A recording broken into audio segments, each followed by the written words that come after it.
अपहर अमित अपहर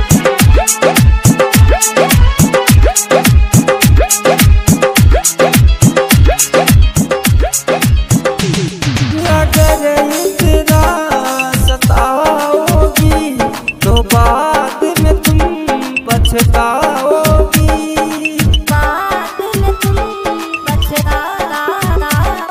अगर इतना सताओगी तो बाद में तुम पछताओगी। भले प्यार तुम्हारे सजा देता, चाकू से रही ससुराल में तू, यार तुम्हार दुआ देता, खुश रही ससुराल में तू, यार तुम्हार दुआ देता। डीजे अमित अपहर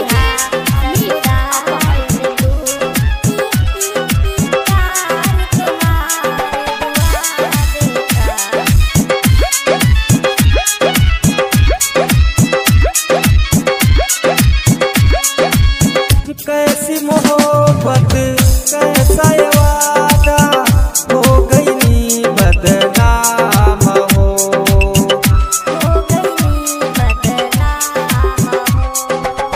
गोरिया या जोरिया सब तल गईलू, दे गईलू डूबल शाम हो।